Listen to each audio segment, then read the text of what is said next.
Welcome to the meeting of the Gloucester Conservation Commission for January 17th, 2024. The time is just after 5 p.m. or 5:30 p.m., excuse me. As the recent amendments to the open meeting law allow, the Conservation Commission will continue to hold meetings remotely. Adequate alternative access to the meetings is provided through the Zoom link. As always, continue to check the updated agendas and the city calendar for the new Zoom link information and call-in information. And we will start with a roll call of commissioners. Commissioner Charpentier. Here. Commissioner Cook. Commissioner Gradwell. Present. Commissioner Sargent. Here. Commissioner Viteri. Here. Commissioner Gullah. And Commissioner Jackson. Here. All right, so we have a quorum. All right. Welcome to the January 17th meeting of the Gloucester ConCon. We'll start with the administrative briefing. Chuck, is there anything you had to add other than what you stated? Obviously, we had some fairly high and stormy tides last week. So there has been some storm damage reported around town. So we are probably going to see a couple projects related to that. I know DPW's been, I have a couple places to visit tomorrow to look at some things. And so I'm sure we'll start seeing some potential things related to that come in. Otherwise, we do have some continued projects for folks that are on the line. I will let you know what those are. First off, we have AMD 0282707 One Folly Point Road. They have requested to continue the meeting of February 7th, 2024. NOI 0282969 for 5 Samoset Road. They've also requested to continue to February 7th meeting. And 028, no number signed yet for 30 Western Avenue. They have requested to continue to the second meeting in February 21st, 2024. Okay. Chuck, just pursuing the storm, were there any storm outlet, sewer outlet overflows? I did hear of, I think there was one. I need to follow up on that a bit more. I was out of town when all this happened, so I'm kind of getting caught up on all of what went on last week. Yep. So I'm sure a lot. Yep. Okay. Next up, we have public comment. This is the opportunity for anyone in the audience to comment on a topic of Conservation Commission interest, which is not on the agenda. Is there anybody in the audience who wishes to do so? We currently have 16 attendees, and I'm not seeing any hands up. Oh, we have one hand up. Dennis McGurk. Okay, name and address for the record, please. Yeah, Dennis McGurk, 283 Concord Street. Yes, go ahead, sir. Okay, thank you. Thanks for giving me a chance to say a few words. Been watching developments over the years, a lot of years here, and I think there's some comments worthy. The easy development projects in Gloucester comparatively have been done. And now builders, developers have had to move on to the hard stuff, where there are steep slopes, ledge, shallow soil conditions, and water everywhere.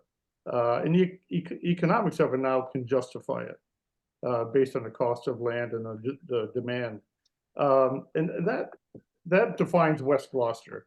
And then you add in the newer state storm regulations, add in climate change, throw in the wild card of badly abused cluster ordinance, in my opinion. It's a lot to comprehend. Developers will push to build. They want to overwhelm us with their facts.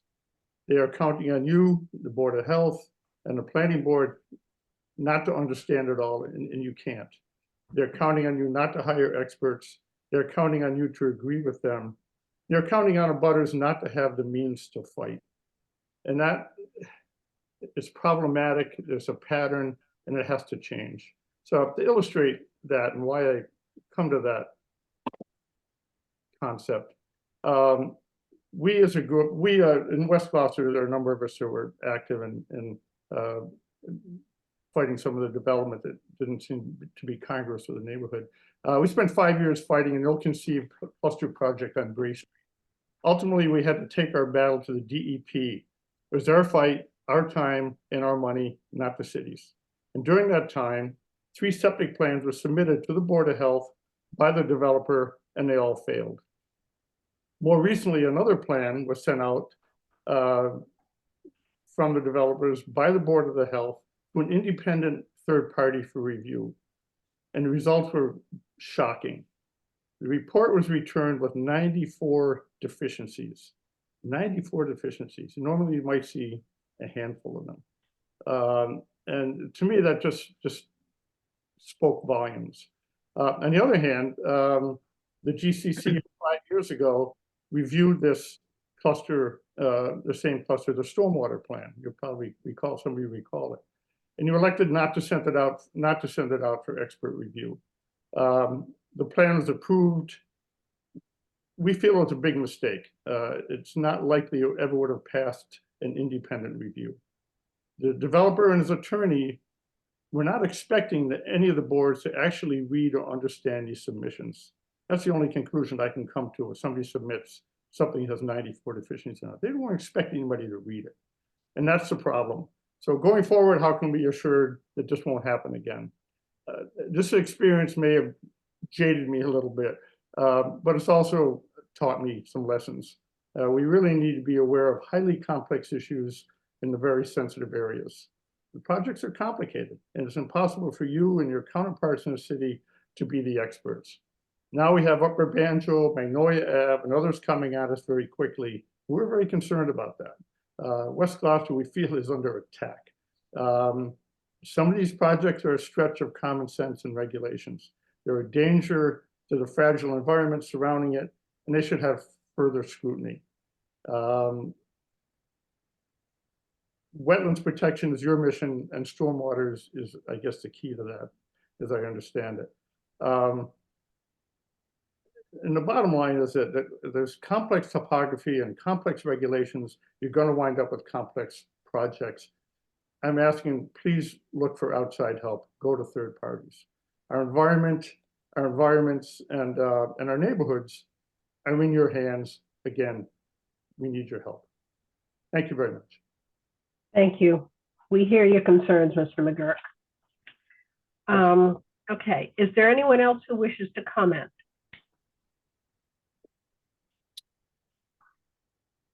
Another hands up at this time. Okay, I'm going to close the public comment period, and we'll move on to minutes review and approval. We're looking for the minutes of January 3rd, 2024. Is there a motion? Charpentier moves to approve the minutes of January 3rd, 2024 as amended. And Gradwell seconds. Roll call. Member Charpentier. Yes. Member Gradwell. Yes. Member Sargent. Yes. Member Lettieri. Yes. And Member Jackson. Yes. A short little roll call. All right, next up, we have continued business.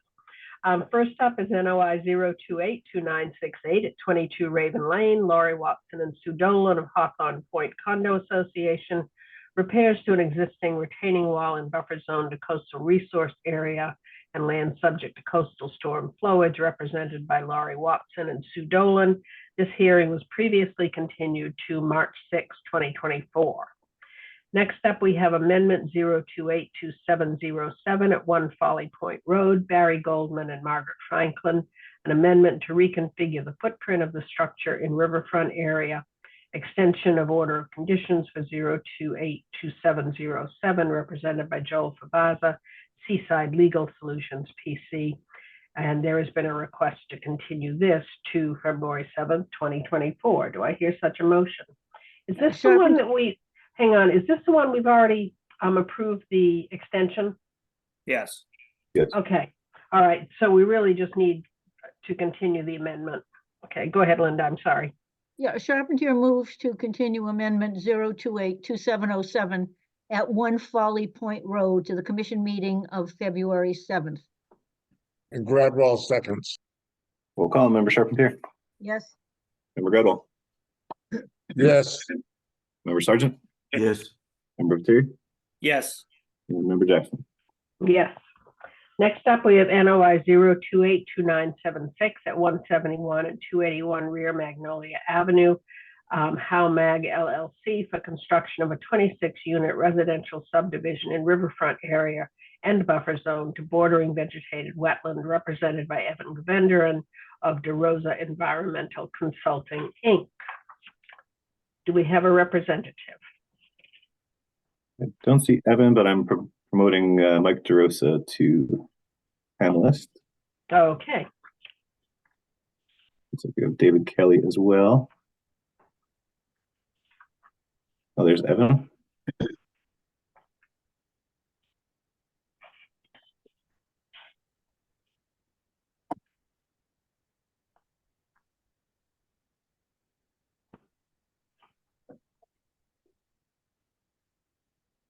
There you go. Hi, everyone. Evan Benren, DeRosa Environmental. I'm here with Mike DeRosa of DeRosa Environmental and David Kelly of Meridian Associates. Since the last meeting, we received comments from DEP. Both DEP and Commissioner comments were largely centered around how the project meets stormwater management performance standards. We did submit a supplemental information packet that addresses all the comments and discusses how we meet those performance standards. We also submitted revised plans that were slightly changed so that the outlets were more than 10 feet from the BBW. So as stated in the last meeting, the applicants are willing and agree to work with Natural Heritage to certify the vernal pool as part of the order of conditions. Because the Cedar Swamp is a bordering vegetated wetland, we designed the project to meet the requirements for stormwater and work within that buffer zone to BBW, and have designed the project so that it enhances the function and value of the buffer zone for vernal pool habitat. And that includes an extensive planting plan. It includes canopy, shrub, and herbaceous layers. We also included boulders, logs, and habitat piles that will improve food, shelter, and overwintering areas. And this will create a vegetated buffer between the stormwater systems and the wetland. So we do believe that we have designed the project to avoid, minimize, and mitigate adverse impacts to the resource areas, and we meet the performance standards. And we are requesting an order of conditions. The team and I are here if you have any questions. And I have the plans if you want me to share a screen at all. Okay, thank you very much, Evan. Thank you. Erin, I'm sorry, I'm fuzzy tonight. You're Erin. right the first time, Evan. Okay, we'll open this up for public comment. Is there anyone in the audience who wishes to comment on the project at 171 and 281 Rear Magnolia Avenue? We have 14 attendees and one hand up. Camille Okay. Vicente. Name and address for the record, please. Hi, Camille Vicente, 158 Essex Ave. Can you hear me okay? I can, we can. All right, I spoke last time on this project, and again, it's of interest as I'm following a similar development that's neighboring to me. So I had a few other comments in response to the recent submission and another question. The road creates a significant division between the Cedar Swamp and the upland woodlands. Does the road allow for amphibian and wildlife migration? I looked over the recent letter dated January 11th in regards to comment 5 regarding the 50 feet setback of the infiltration basins. The 50 feet setbacks are listed as minimums, not recommendations. Can the project comply? The 50-foot setback says it is for the infiltration basin installation, not the inside bottom of the basin as they outline in the letter. In the last meeting, the applicant's representative said they would that the applicant would certify part of the swamps that acts as a vernal pool breeding habitat.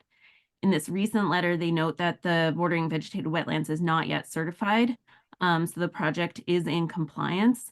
I just want to reiterate that the vernal pools within the swamp do not need to be certified to have the Conservation Commission incorporate protective conditions into an OOC that would prevent the impairment of the wildlife habitat value of the pool and its 100-foot vernal pool habitat if the pool is not certified, quote, as outlined in the Division of Fisheries and Wildlife Guidelines for the certification of vernal pool habitats, as long as, quote, credible scientific evidence is presented, end quote. Again, regardless of certification, the Conservation Commission has regulatory control to prevent the impairment of the vernal pool habitat as long as scientific evidence is present. Further, conditioning certification is only of importance as long as protective conditions to prevent the impairment of this resource are also incorporated, including a condition to treat this bordering vegetated wetlands as an outstanding resource water, thus preventing BMPs within 100 feet of the resource and preventing any new stormwater discharges. The wildlife habitat evaluation noted, quote, the primary important finding of the wildlife habitat evaluation was the use of the cedar swamp as a vernal pool species breeding habitat. Evidence for certification requires documentation of a total of 5 egg masses of obligate species. In April of 2022, they found over 130 yellow-spotted salamander egg masses and 50 wood frog egg masses, both obligate species, and noted it is clear that this red maple swamp is functioning as an extensive vernal pool habitat. With this credible scientific evidence, I urge you to incorporate protective conditions into the OOC to prevent the impairment of the vernal pool habitat and its 100-foot vernal pool and its 100-foot habitat, thereby preventing BMPs within the 100 feet and any new discharges of stormwater. Thank you. Thank you. Is there anyone else who wishes to comment? We do not have any other hands up at this time. Okay, I'll close the public comment period.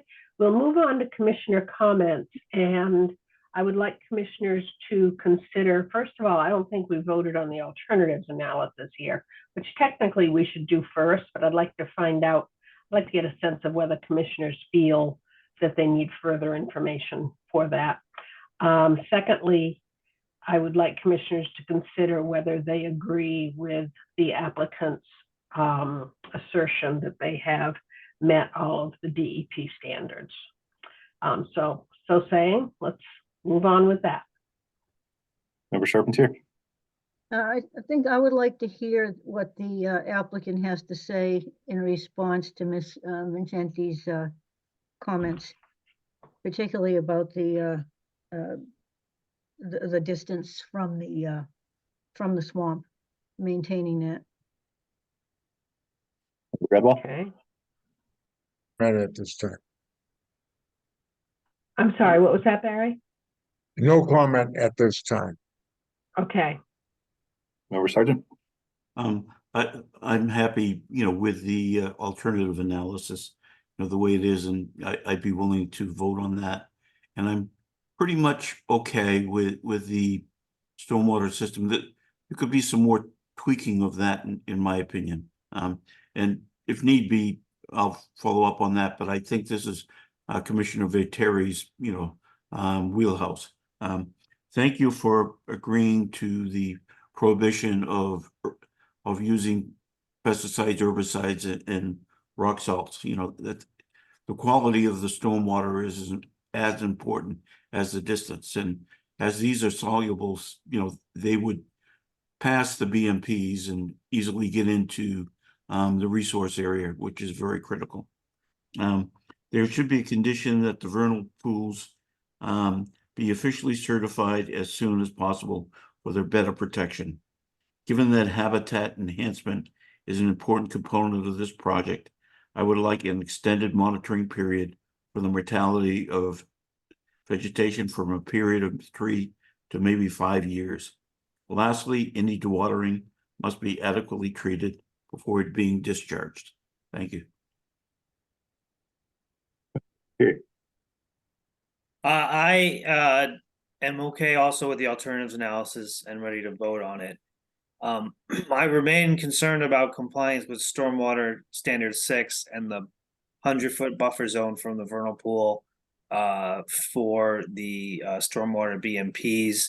I have yet to hear whether or not it's even feasible to have the project designed as it is to even meet that standard 6.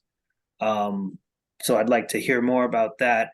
To me, it's not sufficient to certify the vernal pool later as an order of conditions and then treat that now as compliance with stormwater 6 because the vernal pool is not certified at the moment right now.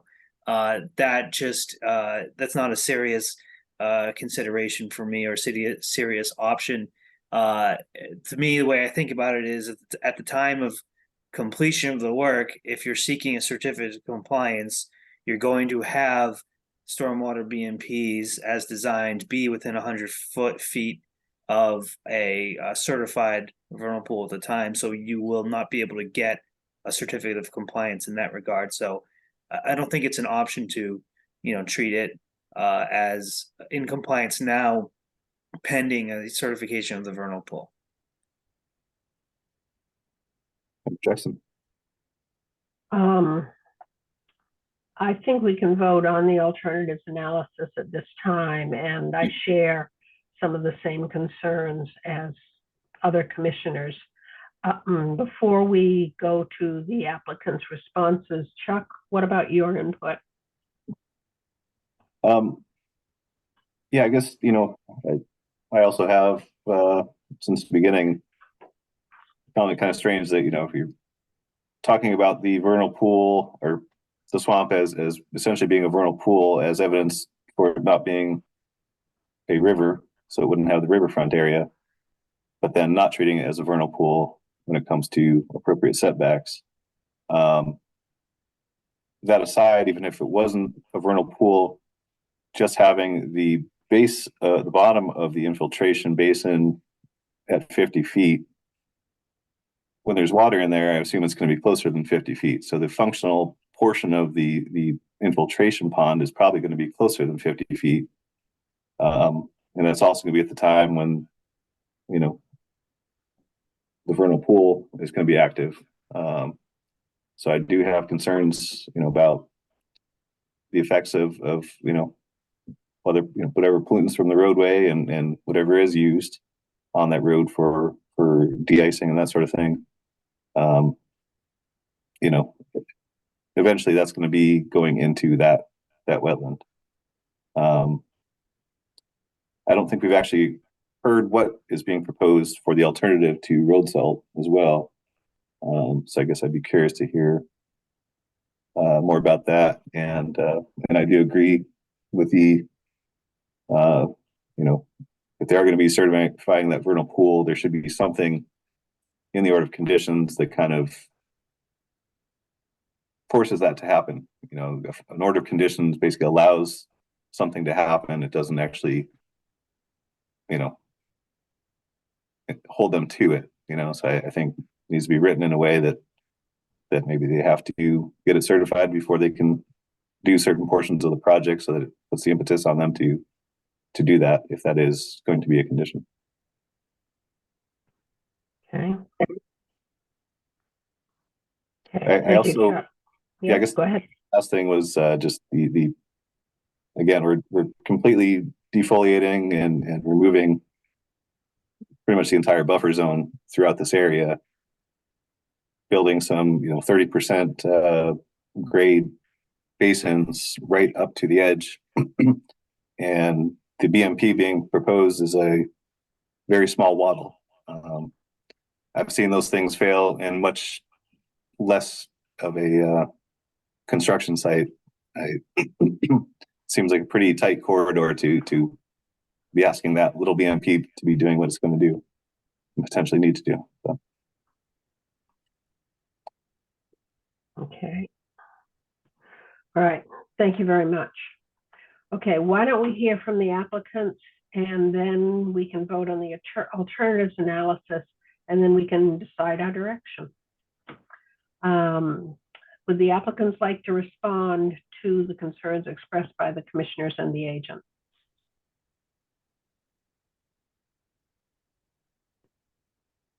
Dave? David Kelly, Meridian Mm. Associates. I'll Yeah. start and I'll speak towards the stormwater system and compliance with DEP regulations. As explained in great detail with the alternatives analysis, although not specifically for the riverfront area, the alternatives analysis serves to depict and describe alternatives for the entire project, for the entire property, for the entire design.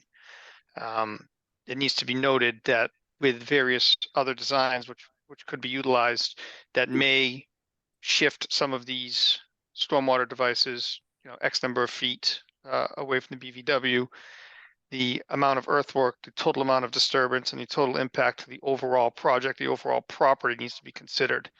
There's an extremely steep hill to the east of the proposed dwellings that we are kind of right near the edge of. As this project gets pushed further and further east, the amount of earthwork and the amount of grading and the amount of disturbance to chase the grade on that hill increases exponentially.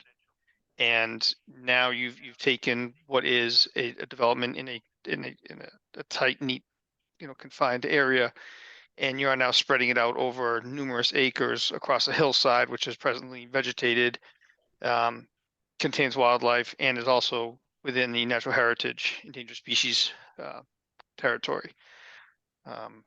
So that's the limit. I'll explain to that. The BMPs within the 50 feet of the BVW, again, piggybacks on the alternatives, but to get to Chuck's point, the day-to-day functional portions of those basins, as I said, the 50 feet from the bottom of the basins, are the portions that are going to function on your everyday 10th inch, half inch, quarter inch type rain events. The rain events that pond up 2-3 feet are the the 25, 50 year storms, which these basins are designed to handle, of course, but that happens very infrequently. The structural design of the basins are designed to withstand the pressure of the water being on the inside. They're designed to allow for the infiltration properly, and the outfall pipes are situated further away than is required by DEP, and they have, as we described, those long dissipation pads at the outlet at the end of the flared end sections to prevent any scouring or any erosion that could potentially occur from the discharge of those pipes. The discharge coming out of those pipes has also been reduced as far as the velocity and the volume by those basins being infiltration basins.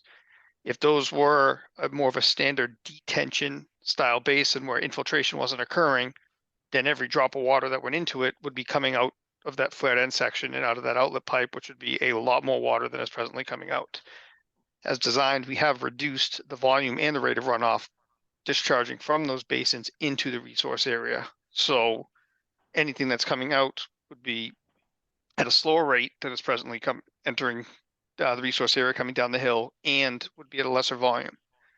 In conjunction with the plantings, the micrograding, the logs, the other habitat that Evan and Mike can talk to in further detail, any disturbance from the berm to the downhill side of those basins will be restored to make it as close to, if not better than, present conditions, to not have it appear, not have it function as though we, clear cut, as was said, this portion of the property. That is not the intent. The intent is not to clear cut this area and remove and eliminate the habitat. Our goal is to replicate, if not improve, with the proposed project. Then, I guess, getting into the vernal pool setback potential issue, that's something that I think that we can discuss in a little bit more detail, but I think for that, I'll leave that to Mike and Evan. 2 other points. Alternative to road salt is sand. The road that is being proposed is not overly steep. It's only around 5%, which is not a massive grade. So as long as it's maintained per the O&M plan and the plowing is kept up, there shouldn't be any issues with access or with safety of the driveway. And then as far as your comment regarding the wattles, straw wattles and silt socks are two completely different things. Straw wattles are pretty pretty weak, as you described. The silt socks that we're proposing are either 12 or 18-inch diameter. They're the filter tubes that are filled with compost and other materials. They're extremely heavy. They're, like I said, 12 or 18-inch diameter. They are very large. And as part of the construction process, those are to be maintained on a daily basis, as is described in the construction, as will be described in construction plan as far as this with the SWIP. And additional erosion control measures will be installed as needed during construction, during any observation of erosion, rilling, any washout type areas. All of that is going to be managed very, very closely during construction. So I think that's all I have to say at this point. Okay, thank you. Is there anybody else that is speaking from the applicant's point of view? Yeah, for the record, Mike DeRosa, DeRosa Environmental. Just wanted to comment on a couple things and echo some of the things David brought up. We are definitely aware of the swamp functioning as a vernal pool. And we did observe many egg masses, both amphibians, both wood frogs and yellow-spotted salamanders. So we're clear that that's functioning in that capacity. It comes to a point of how the Wetlands Protection Act was drafted, that it's always been that if the pools are not certified, even though you can bring information in, just like Mrs. Vicente said, from a permitting point of view, the commission has the opportunity to look at that information and include that information in the findings with the order of conditions, and definitely have the applicant certify the vernal pools as part of the one of the conditions to the order of conditions. And we've done that several times on other projects. And the regulations were written that way specifically. We can get Chip Nyland, the attorney for the project, to speak more eloquently on that from a legal side. But the point is that the applicants, once the information is known, the applicants, need to respond to that. But the project itself shouldn't be impeded by that knowledge. So that's why the regs are written that way. So it's always that the pools are certified after the fact, not before the fact. What else was there? I echo what David said about the erosion control. So we use Groundscapes Filter Mitt, which is a compost-filled burlap sack, which is really heavy. You cannot move it without a machine. And once it's set, it's set. You can't, you just can't move it. It's that heavy. What we like about it is it's full of compost. So it's dense. It doesn't move. It filters well.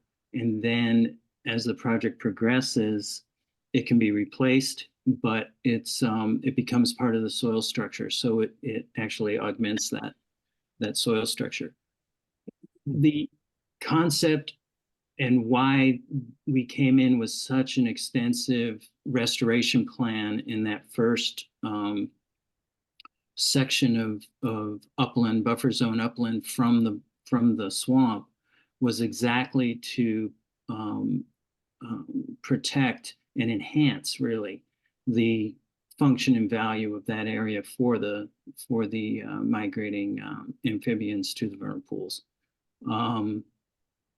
In the swamp, there's a number of vernal pools within the swamp. We'll have to look at how to actually certify that. It may just be that the whole swamp gets certified, but we'll see how that comes out. We're coming up on vernal pool season in a couple months, so we'll be out there looking again, probably getting more exact information on where the egg masses we're finding and what areas they're using specifically. So we were definitely mindful of the vernal pool function of the buffer zone in the design, and that's why we have such an extensive restoration plan there. I'm just looking through my notes. And I appreciate what Mr. Sargent brought up, that by not using, you know, the herbicides, pesticides, and all the bad stuff on the property, that stuff's not going to end up in the resource area. So that's super important. It's all part of the same system. We definitely agree for the 5-year condition for the order of conditions, because this restoration plan is going to be extensive, and we're going to have a lot of maintenance and aftercare to make sure all those trees are established and everything else that we're doing there. So I think we had actually formally asked for a 5-year order. And I think that's it. Anything else, Evan, that you can think of? No, thank you both Mike and David for your thoughtful responses. Okay. Thank you. Linda and Peter are the ones that occur to me. Linda, did you get your questions addressed? Ray, their response to Camille Vicente on the vernal pool and the bordering vegetated wetland is an outstanding resource water. And Peter, can the project be designed to meet standard 6? Are you happy with that? Chuck, you want to call on one of them?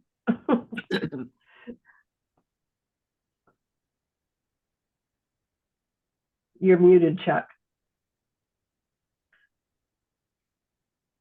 Member Charpentier. Yes, partially. I guess my concern with BMPs, having dealt with BMPs for the last 30 years of my professional life on an industrial setting, is that people change. You know, employees change with time. We've got 26 units here. I'm sure that, you know, 10 years down the road, or maybe 5 years down the road, those 26 people who bought those units will have turned over. What's the assurance that, you know, who maintains these infiltration basins? Who maintains the BMPs over time? And what's the guarantee that that will go on? Okay, hold those thoughts. Peter? Yeah, my concern remains. I mean, at the end of the day, we have a BVW that the entirety of it functions as a vernal pool.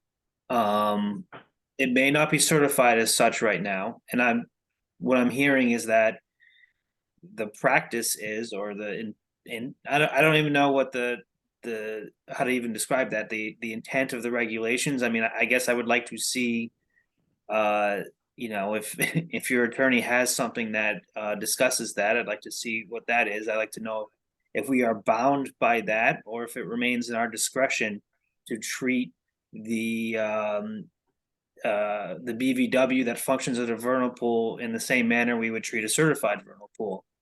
I just think at the end of the project, even if you reserve certifying to some later point in time, you're going to have BMPs that are within 100 feet of a certified vernal pool, and I don't see how that complies with the DEP Stormwater Standard 6.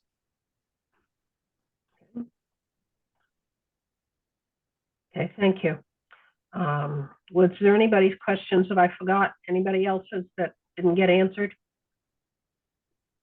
Okay. All right, at this point, let's take action on the alternatives analysis, and then we can move on and figure out what direction we want to take here. I'll entertain a motion. What are we voting on now? To accept the alternatives? The alternatives analysis, yes. Okay, yeah. Charpentier moves to accept the alternatives analysis for NOI 0282976, 171 and 281R Magnolia Avenue. Gradwell seconds. We'll call Member Charpentier. Yes. Member Gradwell. Yes. Member Sargent. Yes. Member Viteri. Yes. And Member Jackson. Yes, okay. All right, I've heard concerns from basically everybody other than Barry, but including Chuck, who had some very legitimate ones as well. Where do we want to take this, guys? Do we think that the applicants can come back and answer with any further detail or change anything? Do we want to call in a third party, or do we want to take action tonight and see what happens? Roll call, Chuck? Member Charpentier?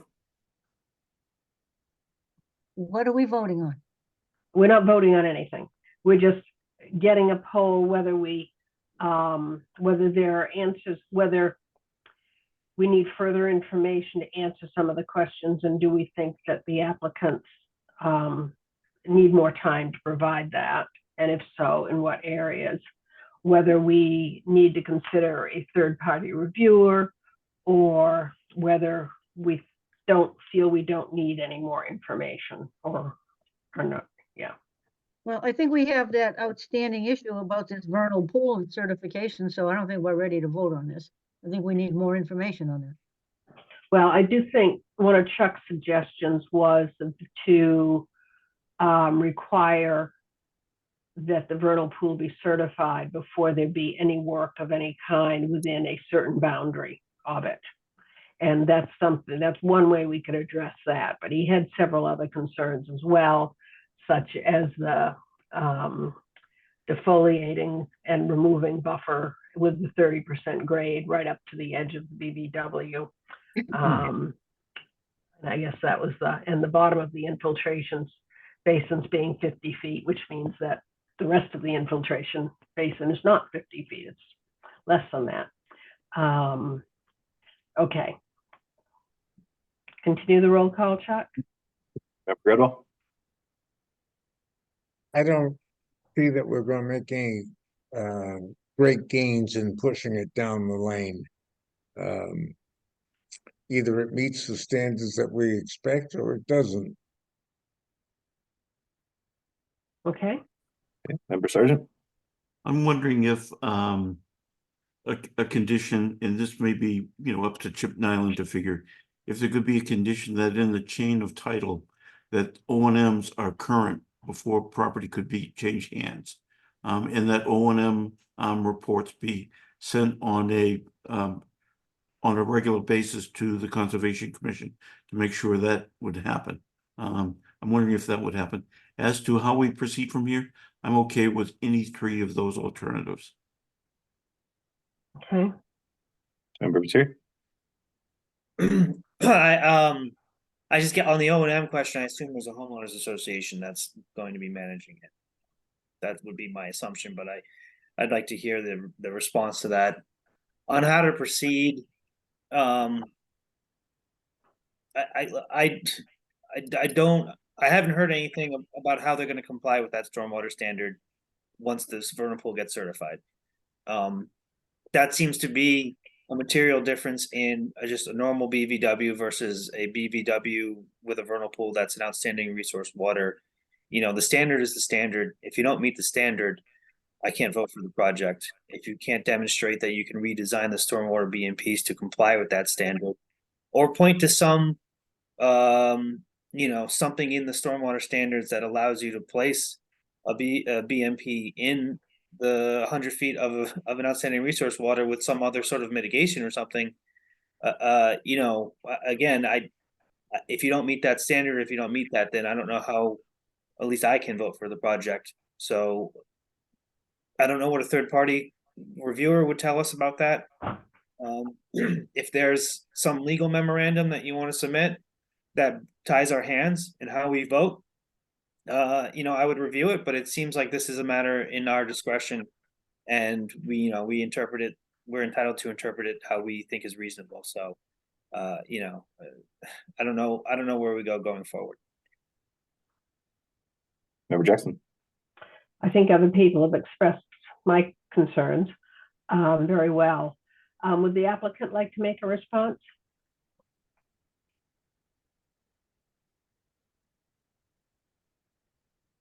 Mike DeRosa, yeah, I can jump in. I think it's an important question to get an answer to whether or not the vernal pool needs to be certified prior to or after. Because I think, the design is based on the fact that we're meeting the BVW criteria. So I would suggest that we continue just for one more meeting, and supply the commission with information that supports what I was saying earlier. I was trying to find it in the regs as we were talking, but I couldn't find it quickly. So I will we'll talk to Chip Nyland and be back in front of the commission with that information. That seems to be the critical thing, because if we can meet the BVW standards, which David has designed the systems for, then I think the project is permittable. If we can't, then we're going to have to go back to the drawing board. So I think if we can resolve that issue, I think we'd be okay. Am I hearing that right? I think so. Yeah. Yeah, Okay. if I may comment on that, it's not, to me, it's not the BVW standard, and maybe we're talking about the same thing and just calling it a different thing. It's the ORW standard, the outstanding resource water, and it being a potential certifiable vernal pool. I mean, it just so happens to be coextensive with the BVW. I suppose if there was a BVW that, the vernal pool was a subset of it, I think this is kind of what the Banjo issue is that we've been dealing with, is that there's a BVW, and then there's or at least an isolated wetland, and then there's this vernal pool that's smaller than the actual scope of the wetland resource area. So the buffer zone issue is different. But if you're taking here that the buffer zone 100 feet off of the BVW edge is also 100 feet off of the vernal pool edge, then it's not enough that you meet the BVW standard for the BMPs, which I think you do. Given your responses to the DEP comments, I think there's an additional standard that you're not meeting, which is the ORW, outstanding resource water standard. Understood. No, we'll look at that. We'll look at that in more detail for the next meeting. And I guess the certification also requires that Natural Heritage actually certifies it. So sometimes, areas are functioning as vernal pool habitat with breeding amphibians and so on, but Natural Heritage doesn't approve it because it's not an isolated depression. And so that's another level that we need to talk about, but that would happen as part of the certification process. So areas may function as breeding habitat for amphibians, but are not protected under Natural Heritage and not certifiable under Natural Heritage. We've had a couple of those too, where we've had yellow-spotted salamanders breeding in perennial streams, and they won't certify them. So, but that'll happen at that level. So I would say Evan and David chime in, but I think we request a continuance for 2 weeks until the next meeting, and then we'll come back. Okay. Would someone like to make a motion for that regard? You're continuing until February 7th. Yeah, Charpentier moves to continue NOI 028, 2976, 171, and 281R Magnolia Avenue to the commission meeting of February 7th. Gradwell seconds. Roll call, Member Charpentier, Yes, Member Gradwell, Yes, Member Sargent, Yes. Member Materi, Yes. and Member Jackson. Yes. Okay, thank you. Thank Thank you. you, everyone. See you in 2 weeks, 3 weeks, whatever. Thanks so 3 much. weeks. Have a good night. 3 weeks. You're welcome. You too. Okay, next up, we have NOI 0282969 at 5 Samoset Road. Laura Taramina for raising and rebuilding a single-family home in riverfront area and buffer zone to coastal resource area, represented by William Manuel Wetlands and Land Management, Inc. And they have requested to continue to February 7th, 2024. Is there such a motion?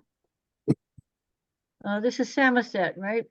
Yes, Yeah, Yes. Charpentier moves to continue NOI 0282969 at 5 Samoset Road to the commission meeting of February 7th. and Gradwell seconds.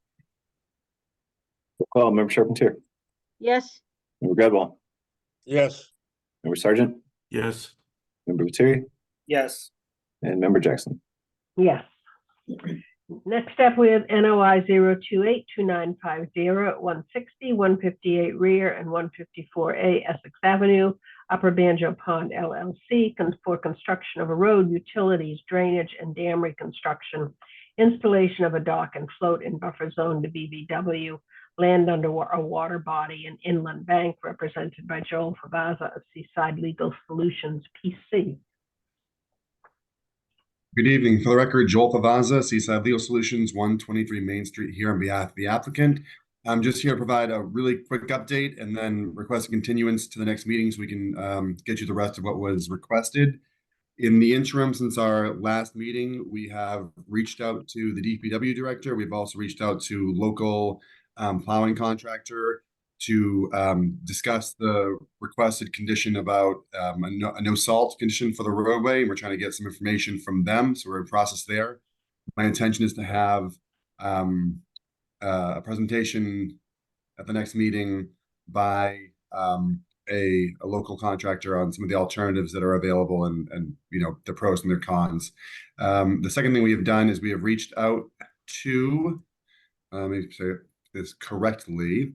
We've gone out to the state to ask about getting the certification of the vernal pool certified out to the boundary, and we've kind of been referred back to the regs, which I think, as we discussed, talks about you know, the visual observations by an expert, which we provided, and also the calculations that you can run by you know, an engineer, which we've also provided. So we'll report back on that more fully in a couple of weeks, but just want to let you know we have reached out. They've kind of said, well, the boundaries are, the regs say the boundaries are, and those are already on the plans that we've submitted previously. So more to come on both those issues, but I wanted to let you know we are working on it and that we are hopeful at the next meeting to be able to put a pin in this. We're going to make sure we submit well in advance so that everyone has a chance to digest all the supplementary information well in advance.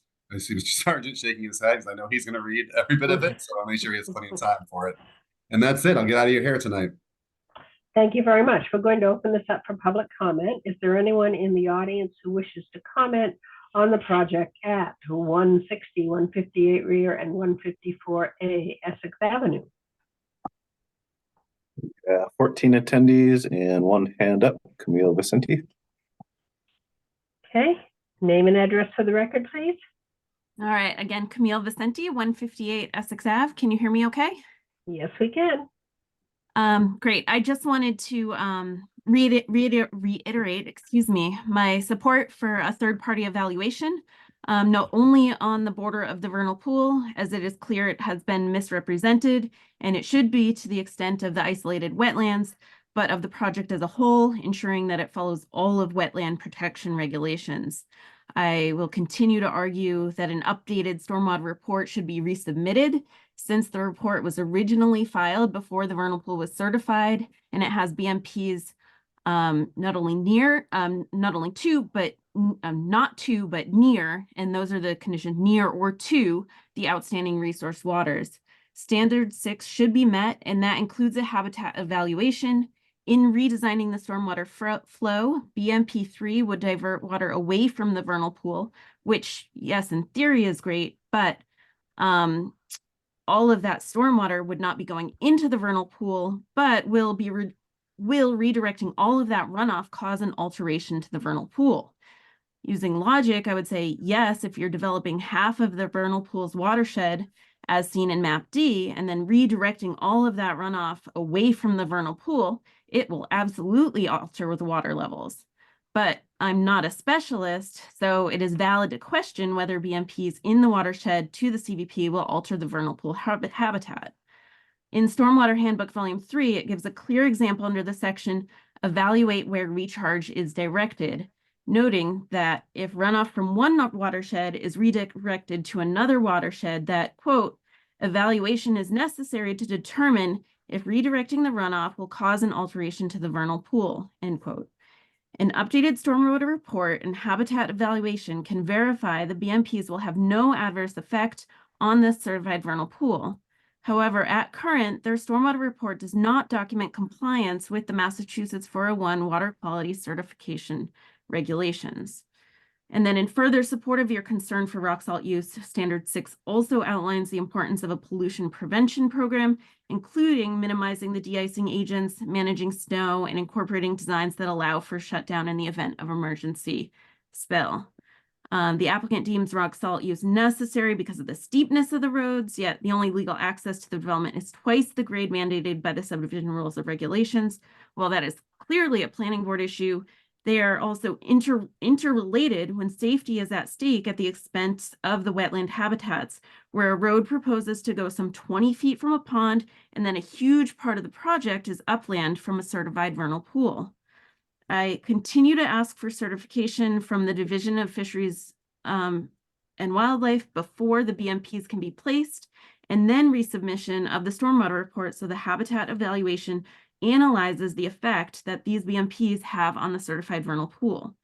Lastly, as a side note, given the location of the road between the vernal pool and the upper Banjo Pond, can the project include best practices to ensure safe wildlife crossing since the road divides these wetlands? I thank you again for these opportunities to share my concerns and for your time in listening. Thanks. Thank you. Is there anyone else who wishes to comment?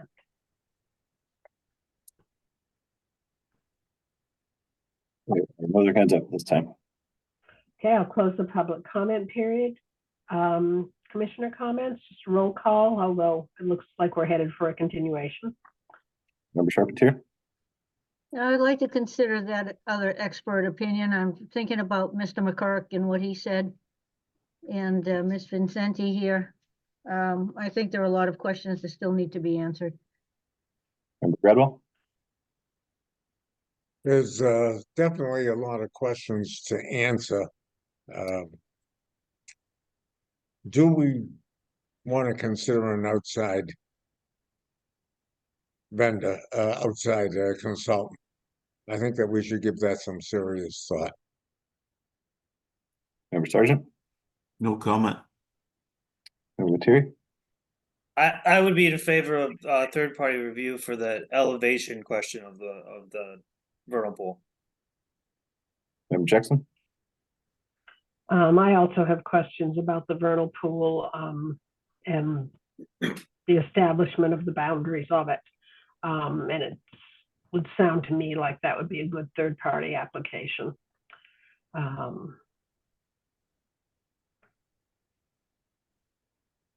So is that something that, Chuck, let's have your input.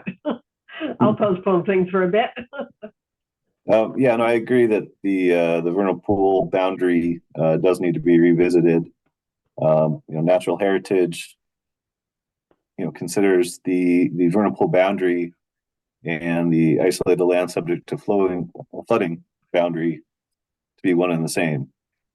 The boundary of isolated land subject to flooding is defined in 310 CMR 1057 2B3 as the largest observed or recorded volume of water confined within the area. Just during my visit to kind of verify the boundary of the flagged vernal pool, I was already seeing that ponded water was well outside of what was flagged in the field. So in my mind, it definitely needs to be revisited to include that much larger inundated area, later this winter or early spring, to kind of map the highest level of that water. I think it's clearly showing that it's not consistent with what was flagged previously and what was done with the engineering model. So. Okay, well, I suggest we continue this, and at the next meeting, we make a decision about a third-party reviewer. I would like to have Rob involved in that. Madam Chair, I have yes. a question if you don't mind. As I recall, last meeting, the issue of a third-party reviewer was brought up, and I believe your co-chair, frankly admitted, it's too late in this process. He said maybe in the future this commission should start thinking about assigning third-party review, but he kind of seemed to acknowledge how unfair it would be for this applicant. Again, I appreciate that Ms. Vicente is very good at reading from regulations. I appreciate that she's able to pose these questions, but again, the applicant has provided civil engineer. He's provided a wetland scientist, Bill Manuel, that you all know does great work around here and understands the regs, understands the local ecology. We've also gone out, again, probably a month in response to concerns about the boundary delineation and hired Maureen Harold from Norris Environmental Services. She's a vernal pool expert. We submitted all of that. And so, as I mentioned last time, my fear is just this death by 1,000 cuts. There was concern about the boundaries weeks ago. And every time we've gone and come back with, the next. At the last meeting, again, the chair, as I recall, kind of acknowledged, we're pretty far down the path here, to then say, hey, I know you've done everything we've asked of you over the past 4 or 5 meetings. Now we're going to stop you and add who knows how many weeks of delay to bring a third party on. When again, with all due respect to Ms. Vicente, she's not produced a single wetland scientist, a single civil engineer, a single expert in this field to actually provide you any qualified questions or qualified concern.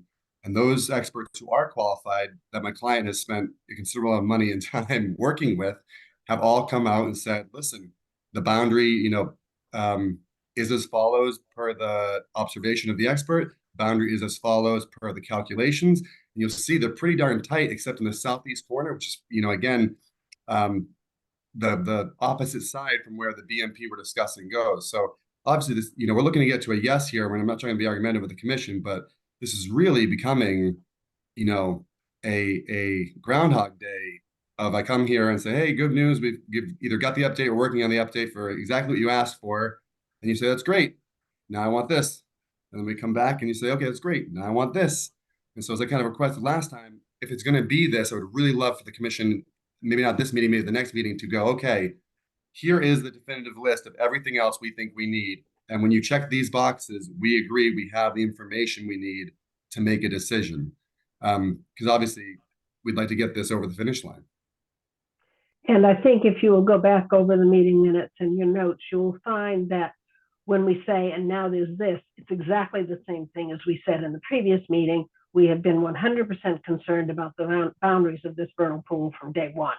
And when you talk about Ms. Vicente not having hired a wetland scientist or anything else, her concerns mirror Mr. Shade's assertion of the boundaries of the vernal pool being the widest part of the wetland area. So you're ignoring that. Sometimes there's selective speaking here. So we have not resolved the issue that came up in probably meeting number 1 on this vernal pool. We're not adding things. We're continuing to repeat the same thing. May I also bring up another issue? Please. At the last meeting in December, the applicant stated that roughly 100,000 square feet of buffer zone is proposed to be removed or altered, and 85,000 square feet would be revegetated and impervious. However, the applicant has not provided either a mitigation or a planting plan so that the commission can consider the magnitude of the alterations of the significance of the project site in order to protect the interest of the Wetlands Protection Act and the Gloucester Wetland Ordinance. So if Mr. Favaz is coming back again, perhaps he could provide a detailed planting and mitigation plan. If I may, I'm not opposed to that. I thought previously when I responded to that concern was twofold. One was the holistic view of the fact that there are so many hundreds of thousands of acres of otherwise unprotected, natural land being preserved as part of this. To say, hey, we want a strict 2-to-1 ratio would actually kind of defeat the purpose and result in a much smaller amount of preservation. The second thing, I think, and if I failed to mention this, I do apologize. It would seem that based on the order of operations for this project, we could identify you know, the 2-to-1 ratio is easily identifiable in a number of spots on the lot, and that might be something more appropriate for a condition to, you know, prior to construction, in concert with the conservation department, we select where they want to see the actual final mitigation go. But if you want us to try and decide that now, we can. It just seems to make more sense to say, hey, listen, we've got room to spare out there to do a 2-to-1 if you need a 2-to-1. We also have way more than 2-to-1 being preserved otherwise, if you want to just consider that. But it just seemed to be like a little bit, no pun intended, to kind of worry about, you know, where we're going to put that 30,000 square feet of mitigation plantings, you know, everywhere, anywhere along the pond. You know, there's options abounding for this one. I know in some Okay. sites it's difficult lift. So you tell me if you want an exact plan, we'll come back with an exact plan. If you want to leave it open to the conservation department, we can do that too. Okay, two things. First of all, leaving resources untouched is not the same as mitigation, although we appreciate you leaving those resources untouched. Second of all, I don't see why you couldn't outline all of the areas that are possible for mitigation that you're thinking of, and then say X number of square feet will be planted, and work in conjunction with us and or the agent to get it, first of all, as close to the resource areas as possible, and also satisfy the needs of the development as well as our needs. That sounds great. We can definitely do that. Okay, all right, that sounds good. Okay, let's have a motion to continue. All right, Charpentier moves to continue NOI 0282950, 160, 158R, 154A Essex Avenue to the commission meeting of February 7th. Gradwell seconds. Roll call, Member Charpentier, Yes, Member Gradwell, Yes, Member Sargent, Yes. Member Lettieri, Yes. and Member Jackson. Yes, Have a nice night. you too, thank you. Okay, next up, new business. Oh, good.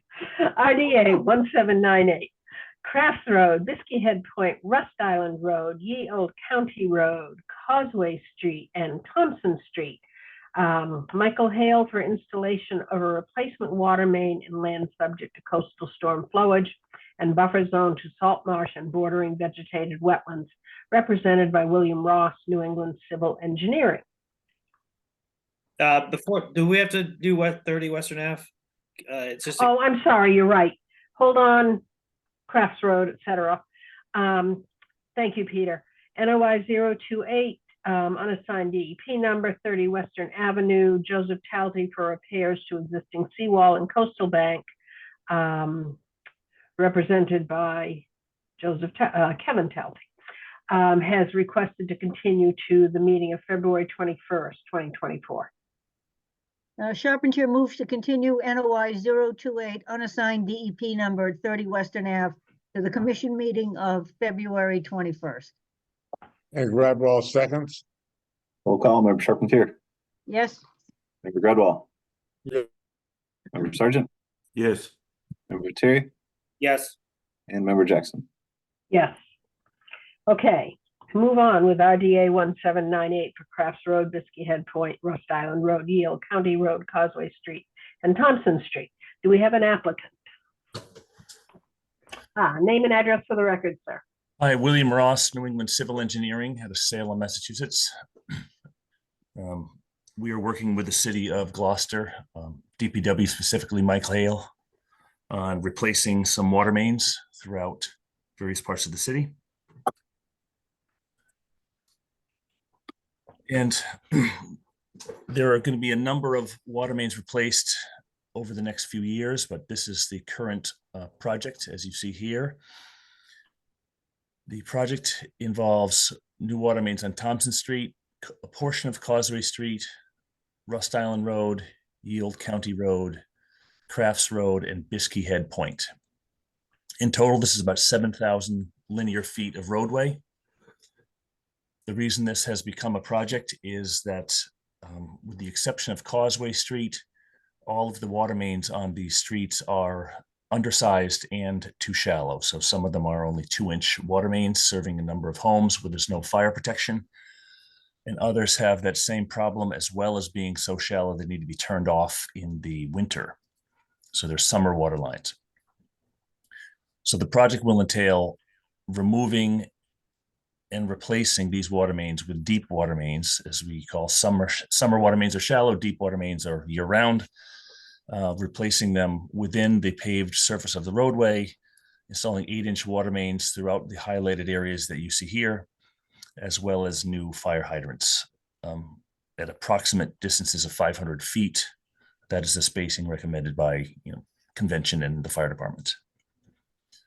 So we normally would not come before the commission for a project like this, because generally speaking, consider removal and replacement of utilities in paved roadways as exempt activities. But we talked to Chuck about this, and since there's so much of this work within the buffer zone of resources, we thought, he thought it'd be a good idea to come before you to explain the project in the sequence. And the vehicle to do that was through the RDA that you have before you. Is there any questions so far on the scope of work? No, is there anything you'd like to add? The only thing I was going to say is the standard provisions for a project like this would be to stick silt sacks in catch basins so that construction. Well, first of all, the work's going to be within the paved street, and the intent is to pave the trenches every week or before a rainfall event. So there should not be siltation that is a concern. But the standard provisions for this type of work would be to stick silt sacks in the catch basins. There are not too many, fortunately. And then stick a erosion and sedimentation control between our work and your resource areas. So I heard you talking unfondly earlier of straw wattles versus mulch sock. But what we're proposing in this case would be to install a lengthy barrier of mulch sock between the work and the resource areas throughout the buffer zones. Mulch sock is lighter. It's not as effective as a mulch sock, I would say, but it is effective if installed properly, and it is lighter and easier to work with. The project like this, we're talking about 4,000 feet of it, so it's quite an undertaking to lay out 4,000 feet of anything. We prefer mulch sock or straw wattle, ideally, to silt fence, because silt fence in its nature requires disturbance within the buffer zone, which seems to be counterintuitive to have to dig a trench in a wetland area to protect it from sedimentation. If there's construction dewatering that will occur, which there may be periodically, they would pump into through a dirt bag, you call it, as a filtration bag that would filter out the sediment before the water is discharged. And it would not be discharged to a resource area, it would be to another upland area. The work has begun already in 2 areas that are identified on the plan in a different color.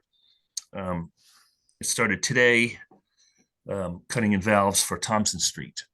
So we had talked about just beginning the work in an area that's nowhere near the buffer zone of the resource, and waiting on the rest of the work until we hear from you on any other provisions you would like to discuss. See the 2 areas in light blue, those areas are underway currently. Yeah. Okay. Okay, thank you very much. You'll have an opportunity to speak again. Okay. And right now, we will open this up for public comment. We will then go through commissioner comments, and then you can respond to everybody at once. Fair enough. Is there anybody in the public who would like to speak about the project on Rust Island, Crafts Road, Biskie Head Point, Rust Island Road, Yale County Road, Causeway Street, and Thompson Street? We have 11 attendees and 1 hand up. Ann Strong. Okay, name and address for the record, please. Ann Strong, 44 Crafts Road. Okay, what would you like to say, ma'am? I guess my question is to Mr. Russ, or to the commission, I don't know. Is what you're going for, the approval you're going for tonight, does it only include the thick lines on them? If you could throw the map up again, whoever has the map.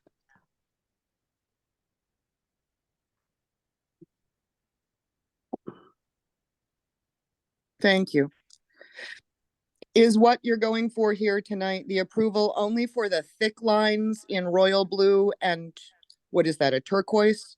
Or does it include all of Crafts Road, which as you can see goes past and all of Yale County Road? Because those don't match up with the key for the installation between January, March 2024 and February and May 2024. Does it include all of Crafts Road and Yule County Road, or will you have to go back again and seek the Conservation Commission's approval for the rest of the project? I assume you are doing, Mr. Ross, all of Crafts Road and all of Yule County Road in this project? Is that Yes. correct? Yes, there is going to be, I'm not sure about all, I don't know where the road ends out at the dead end, but there is Well, another phase. how about all of the parts of Crafts Road and Yule County Road that currently have summer water? Yeah, the intent is to have another phase that goes beyond the intersection of Crafts Road and Yield County Road out to the dead ends. That'll be probably next season, next year, and we will come before the commission again if that makes sense to everyone. Mm-hmm. And you can't just include it now? I think it was a sequencing on how much work that they thought we could get done before, the summer season of this year. So I think What happens in the summer? There's more population. No, there's not. There are about 3 houses on Rust Island that have summer occupants. It's pretty much a year-round community now. I'll have to defer to the city on this. There's a Mhm. number of projects Yeah. beyond just the rest of Crafts Road and Yield County Road. There's a number of other streets that also are going to get water mains, and the city's not Just doing them checking. all at But once.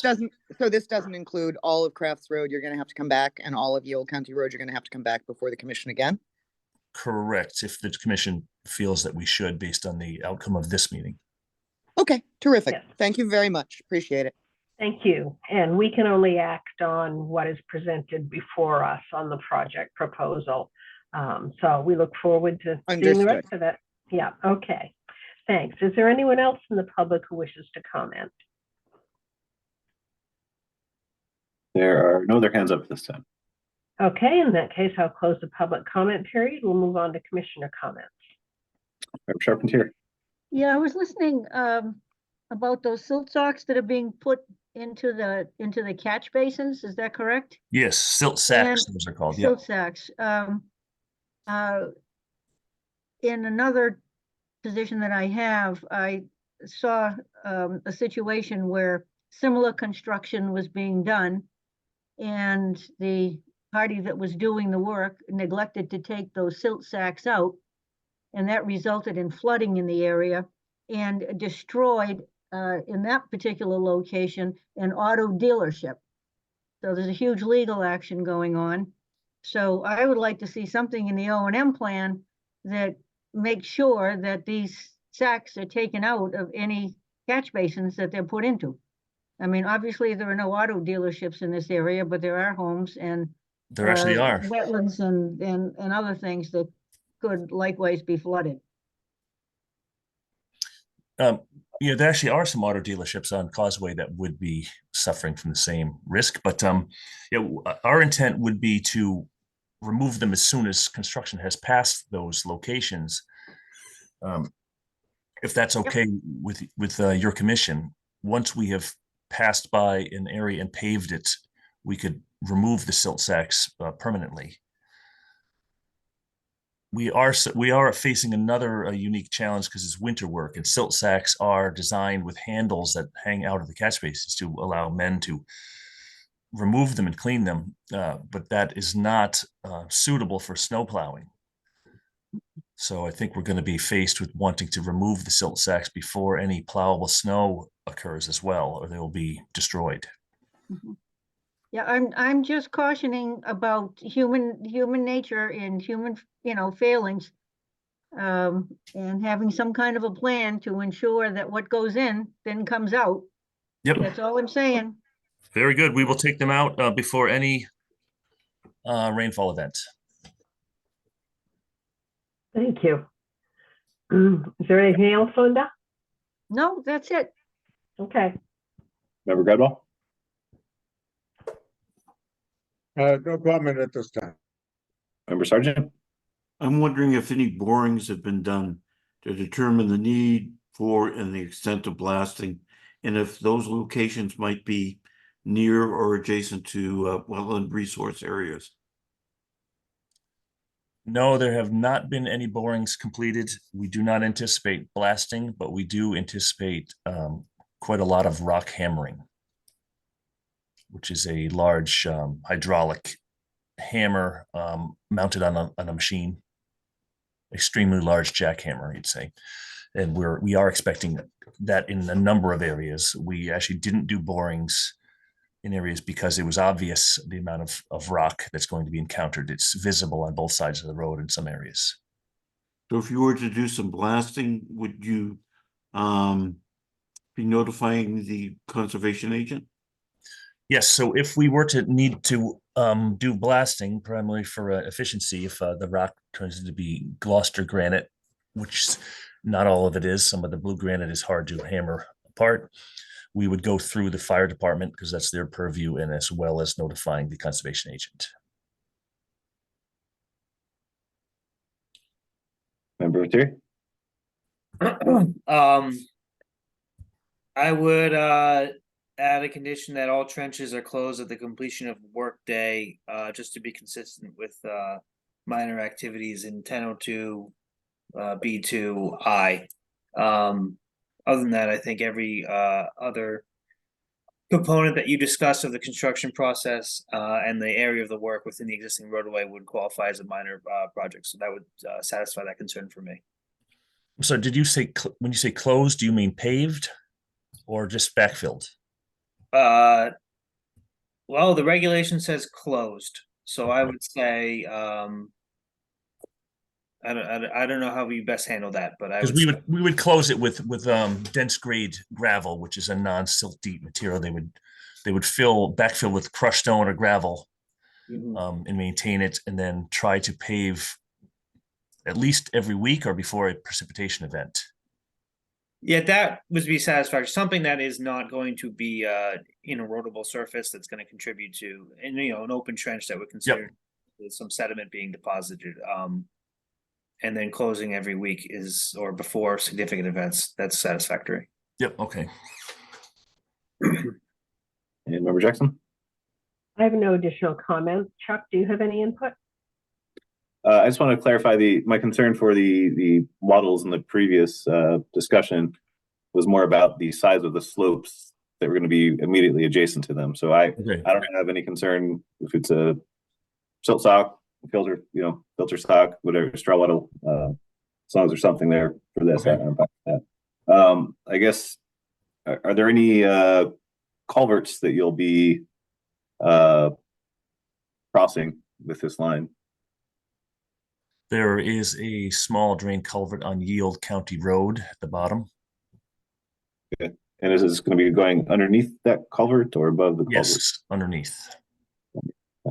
It's not really a culvert per se. It's a excavated ditch with a drain pipe that passes under the road. I mean, it is technically a culvert, but its catchment is very small. I think it's a 12-inch PVC pipe. Okay. And that's there's really very limited drainage. There's some drainage by Lobster Land. There's a couple of catch basins there on Rust Island. I don't think there was anything on Biskie Head, or there's some at the top of Thompson as well, but there's nothing on Yield County besides that one culvert. There's nothing on Crafts Road. Very limited drainage out there. Okay. I think you responded to all of the comments. And I think the conditions that we have seen is that the silt sacks will be removed from the catch basins as you complete, so as not to leave them there or forget them, and to facilitate plowing. Blasting would obviously require notification for us and for the fire department. All trenches would be closed at the end of the day, the completion of the work day.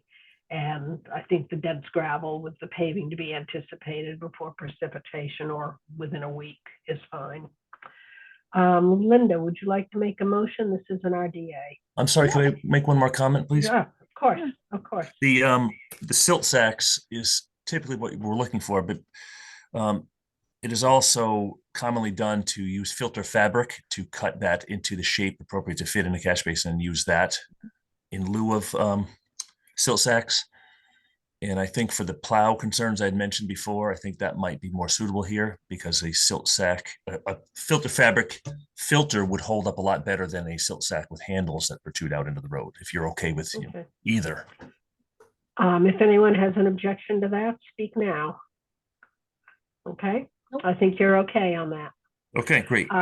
We have to close the public hearing first, Linda. Yep, Charpentier moves to close the public hearing for RDA 1798 Crafts Road, Biskie Head Point, Rust Island Road, Yale Country Road, Causeway Street, and Thompson Street. And Gradwall seconds. Member Charpentier, Yes, Member Gradwall, Yes. Member Sargent, Yes. Member Lettieri, Yes. Member Jackson. Yes.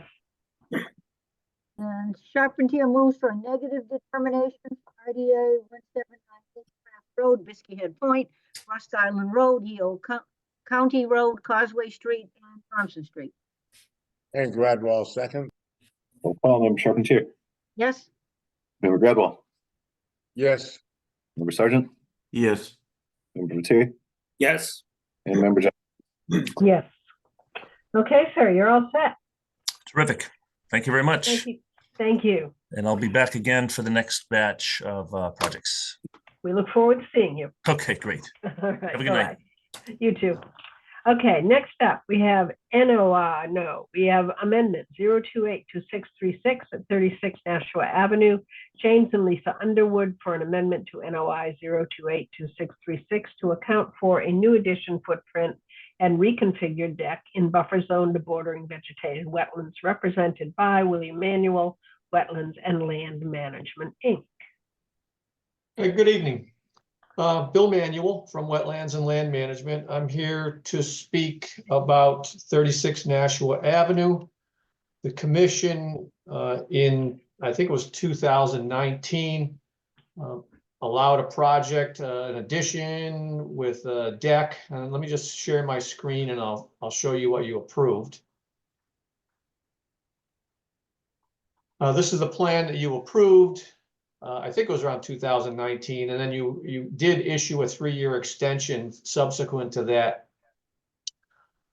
So there was an addition off the back of the home. There was an existing deck that would be removed, a rather large addition, and a proposed deck running the length of the house, a couple of, an egress set of steps here.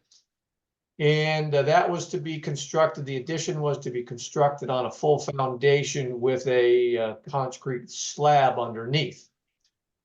So we've gone through the COVID period, we've gone through the supply chain issue period, we've gone through the inflated material costs, shortage of labor. They've had opportunity to rethink the project, and that's the subject of this amendment now. They have submitted a redesign with a somewhat more compact area of addition, a smaller deck, and a change in construction methodology whereby this is going to be constructed on precast deck supports or sonotubes to be a precast piece of concrete, as opposed to the foundation and the slab, so less excavation, easier installation, and a more compact work area. So what I've done is this sort of bluish shaded area is what the commission actually approved on your first go around, and the heavier black lines is the amended plan. So you could see that everything is within, the addition is all within what was previously approved. This is a deck over here. This part of the deck has a roof over it, so I did shade that in, and we did count that as an impervious feature And there's a stoop that meets up with the existing walkway and a little side stoop over here as well. So overall, the footprint of the entire work has been reduced by a small amount, by 24 square feet. The amount of impervious area did increase mostly because of this portion of covered deck now. So we have accommodated for that. We do have an impervious area calculation over here. We actually, the plans say 407 square feet of impervious area. That included this stoop area here, which is not covered, so that should not have been counted. The true number is closer to 390, but nevertheless, we just keep it at 407. In keeping with your 2-to-1 mitigation policy, you previously approved an area of about 680 square feet in a similar location, not as big, where we would attack invasive species.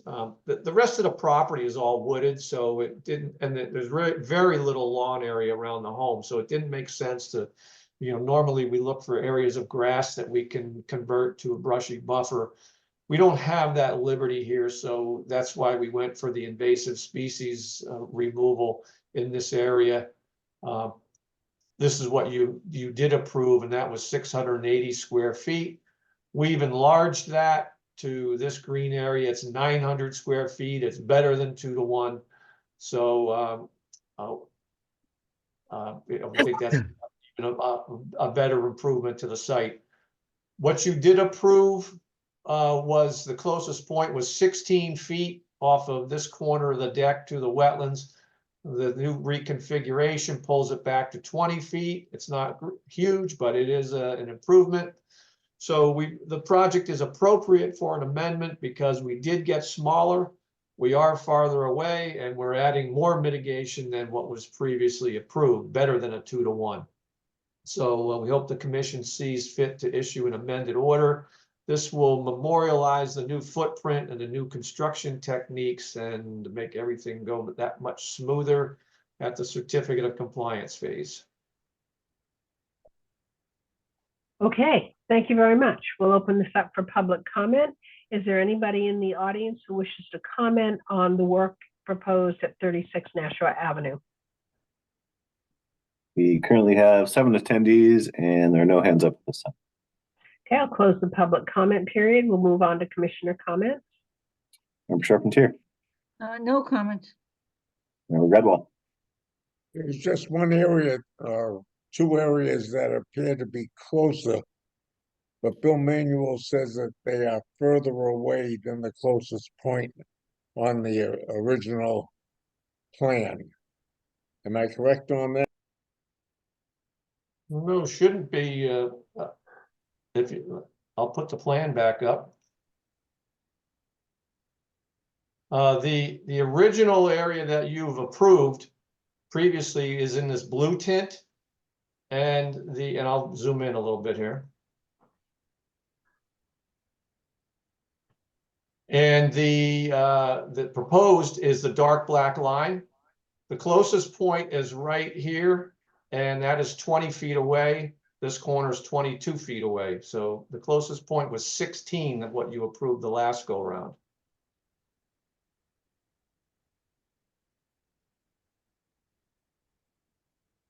Okay, and Thank you for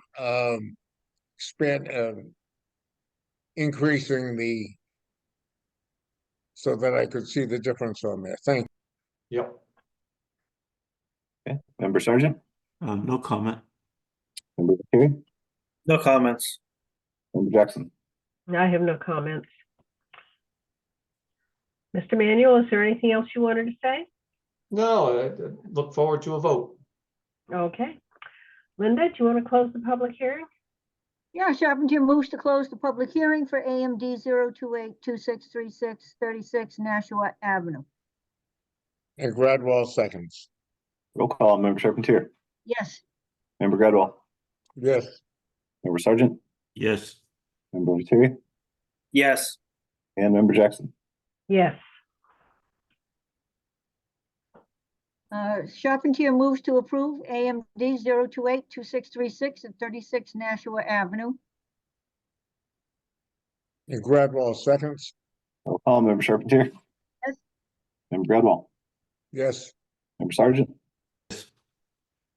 Lettieri, Yes. and Member Jackson. Yes, you're all set. Thank you. Thank you. Okay, next up, we have NOI 028 unassigned DEP number, 238 Atlantic Road, Jennifer and Pasquale Buono Payne. Construction of a cabana and patio extension and land subject to coastal storm flowage and buffer zone to coastal bank, represented by Evan Devender and DeRosa Environmental Consulting, Inc.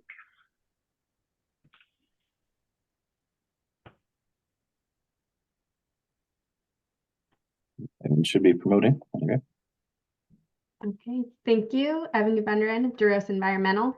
I'm here representing the Buono Paynes for their proposed cabana and patio extension at 238 Atlantic Road. A couple years ago, the commission issued an order of conditions to construct the single-family home, pool, and patio, and recently granted an extension for that order of conditions, and that's under DEP file number 282731.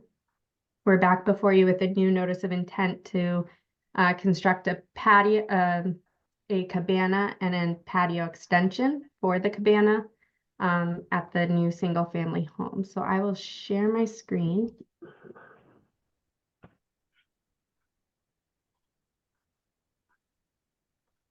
Okay.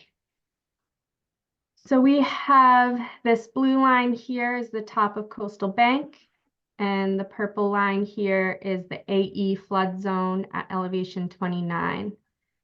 So here's the existing patio and pool. This is the additional patio extension. And here is the cabana. In order to raise the grade to be flush and flat with the existing patio, we will have to fill some of the flood zone. In order to do that, we do have to remove some vegetation. However, we have created a planting plan to replace all that vegetation with deep-rooted coastal shrubs and herbaceous species. And we have included 2 other planting areas with native pollinator plants that are salt tolerant to the site as well. And that is at a 1-to-1 ratio for the increase in impervious surface created by the cabana and this patio extension here.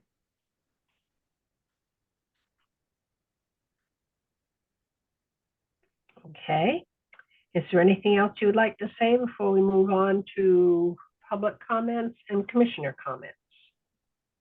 I think that's it. It's a pretty simple project. We do meet performance standards for land subject to coastal storm flowage. It's not going to redirect water to any other structures. It's all going to be vegetated, and there's lawn on the other side of the vegetation from the other property.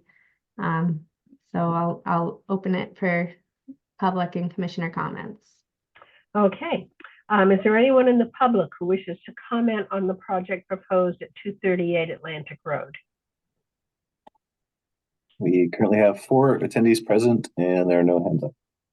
Okay, I'll close the public comment period. We'll move on to commissioner comments. You do realize that we don't have DEP comments yet, so this will have to be continued, but we may give you some food for thought. Okay. We also don't have a DEP number, so we can't vote on it. Yeah, that too. Thanks, Jack. Commissioner comments, Member Charpentier. Yes, I thought I heard 1-to-1 mitigation. If that's correct, we normally ask for 2-to-1. Member Gradwell. no comment. Member Sergeant.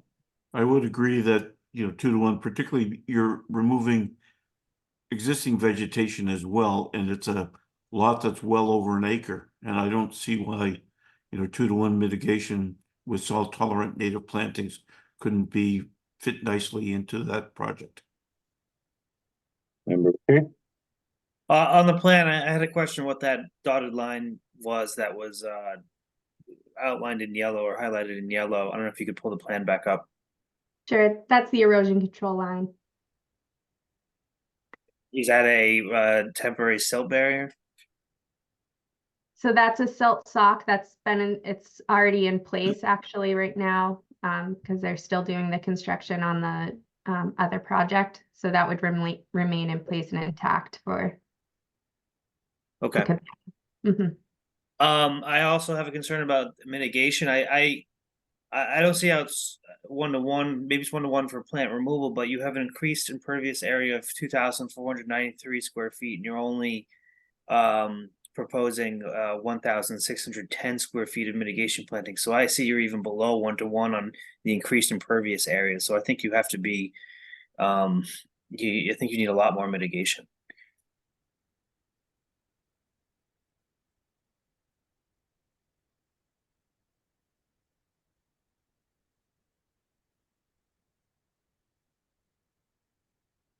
Am I next, Chuck?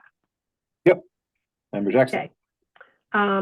Somewhere in my notes, I had the amount of lot coverage for expansion of accessory structures within an AE zone. Where is that flood zone again?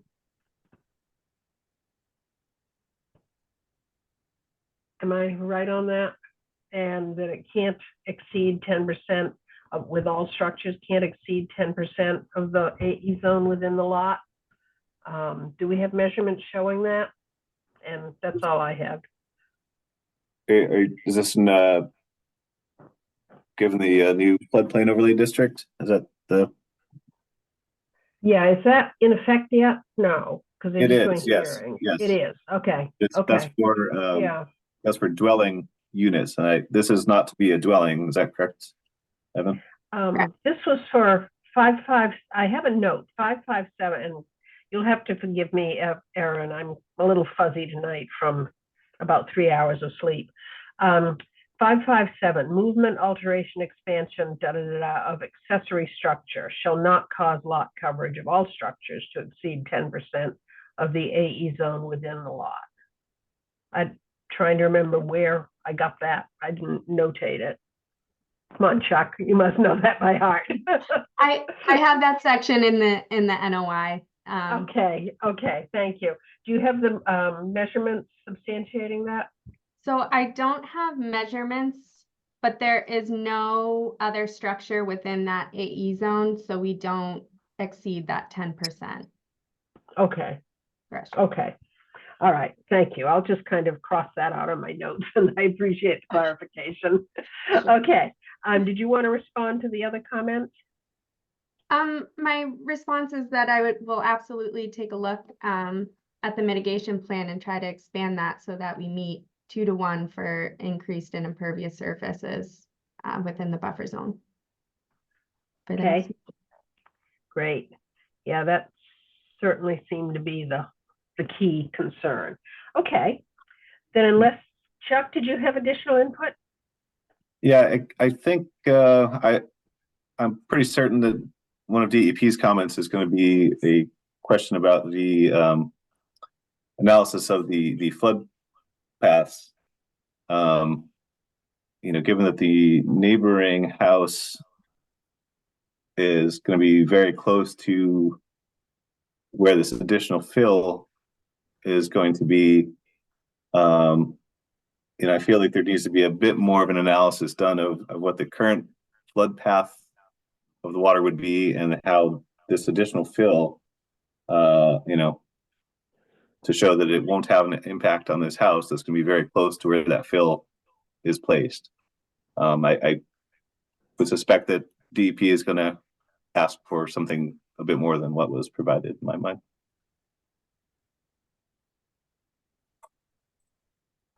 Okay. Does that give you enough to think about, Erin? That does. So we will take a look at 2-to-1 ratio for mitigation and also impacts from the fill to adjacent structures. Okay. Do you think you'd be ready for the next meeting, assuming that DEP comes through for you? We'll certainly try, and if not, we'll just request a continuance again. Okay, Linda? Now Charpentier moves to continue NOI 028, no DEP number at 238 Atlantic Road to the commission Bradwell meeting. seconds. There you go. Of February 7th. Member Charpentier, Sorry about Yes. that. Member Gradwell, Yes, Member Sargent, Yes, Member Terry, Yes. and Member Jackson. Yes, okay, we'll see you February 7th. Thanks, Aaron. Thank you. Have a good night. You too. Next up, we have extension 0282739 at 330 Concord Street for a bridge. Michael Hale, extension of the order of conditions for replacement of Concord Street Bridge over Walker Creek, represented by Lucas H. Perkins, Bayside Engineering, Inc. Lucas is promoting now. Name and address for the record, sir. Looks like he's still. There we go. Good evening. Sorry, Good evening. kicked me out when I got asked to be promoted. So hi, Lucas Yeah. Perkins, Bayside Engineering.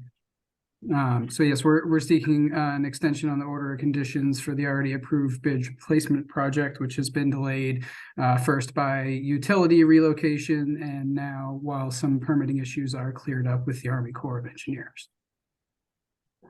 Okay.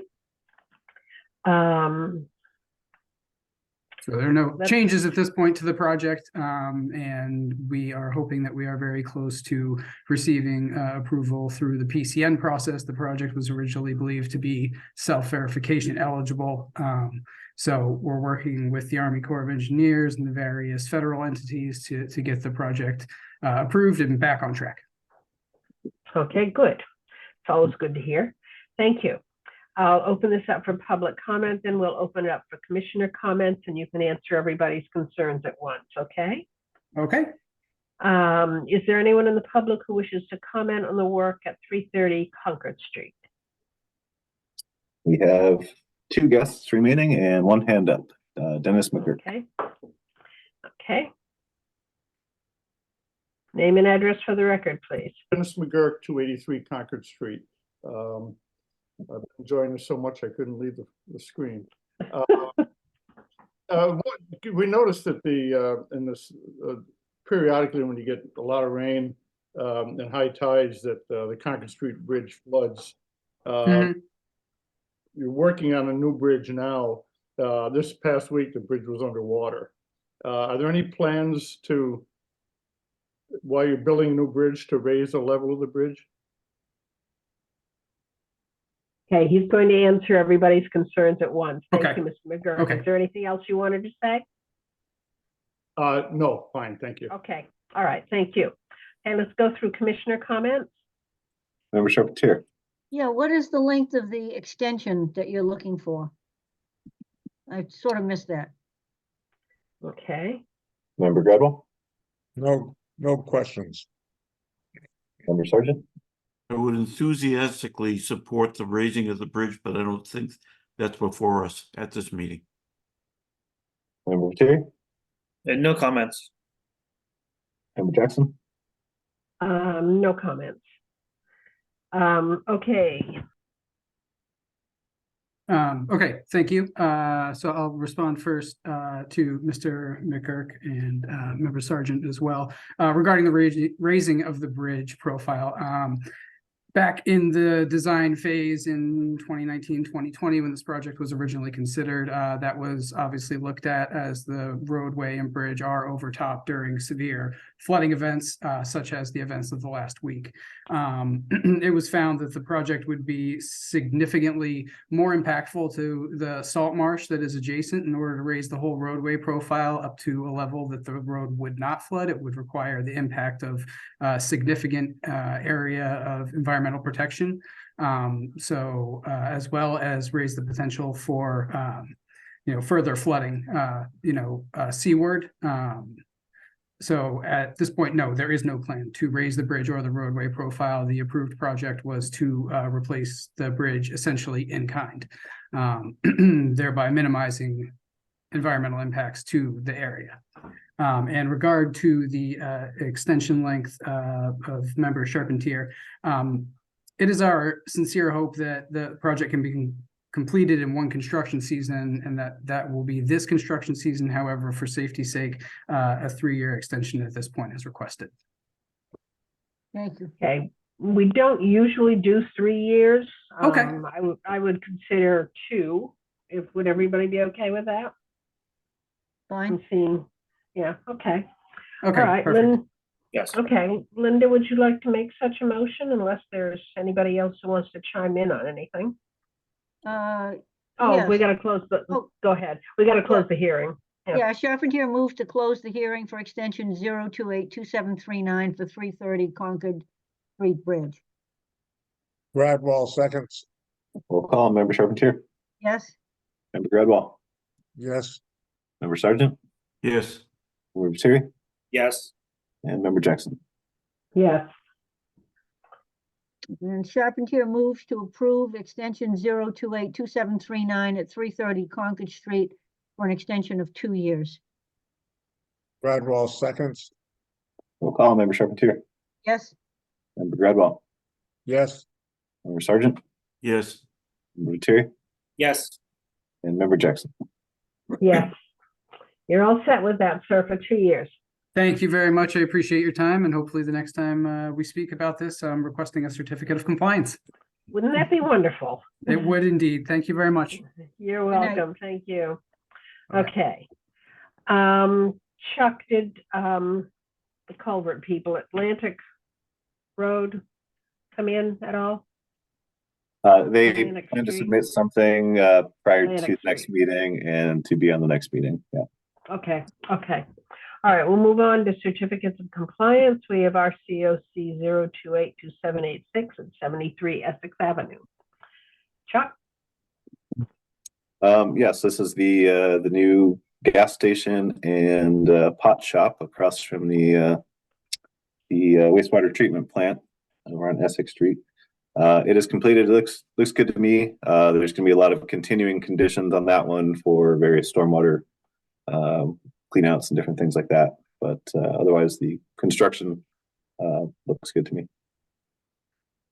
Okay, Linda? Yeah, Charpentier moves to approve our COC 0282786 at 73 Essex Avenue. Gradwall seconds, We'll call Member Charpentier, Yes? Member Gradwell, yes, Member Sargent, Yes. Member Lettieri, Yes. and Member Jackson. Yes. Okay. And Rob never got here, did he? He did not. No. Okay. All right, then I will entertain a motion to adjourn. Charpentier moves to adjourn. Gradwall seconds, Roll call Member Charpentier, Yes? Member Gradwell, yes. Member Sargent, Yes. Member Lettieri, Yes. and Member Jackson. Yes. Get some rest, Chuck. Good night, everyone. Good night. Good night, everybody. Everybody, Get some everybody sleep in, stay Joe. safe. Yeah. Chuck, enjoy the fact that you got a 3-weeker. Right, that's right. You have an extra week off. All right. Thank you all.